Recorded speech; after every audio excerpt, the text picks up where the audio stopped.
Welcome to Miramare Castle, one of the most beautiful castles in all of Italy. As we travel along the sparkling Gulf of Trieste, a magnificent white castle appears between the cliffs and the sea. It almost seems to float above the Adriatic, like something from a fairy tale. This remarkable castle was built between 1856 and 1860 for Archduke Maximilian of Habsburg, the younger brother of Emperor Franz Joseph of Austria.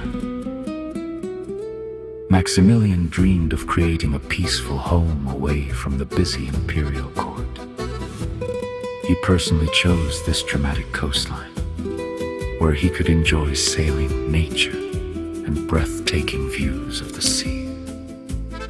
Together with his wife, Princess Charlotte of Belgium, later known as Empress Carlota of Mexico, he transformed this rocky headland into a magnificent royal estate.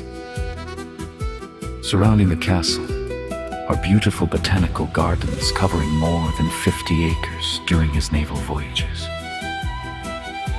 Stepping inside Miramare Castle is like stepping back into the 19th century. Unlike many historic palaces, much of the original interior has been beautifully preserved. The elegant rooms still contain Maximilian's furniture, paintings, chandeliers, and richly carved woodwork. One of the most fascinating rooms is the Archduke's private study. Designed to resemble the cabin of a ship, it reflects his lifelong love of the sea. But behind this peaceful setting lies a remarkable story. Maximilian accepted the crown of Emperor of Mexico. His dream soon became a tragedy. Only 3 years later, he was captured and executed during a revolution. Never returning to the castle he loved, heartbroken by his death, Charlotte spent the rest of her life in seclusion. Today, Miramare Castle welcomes visitors from every corner of the world. People come to admire its extraordinary history, elegant architecture, peaceful gardens, and unforgettable seaside setting.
mar que le dio luz a mi vida, apagándola después. Gracias. Ay, qué vida tan oscura, sin tu amor no viviré.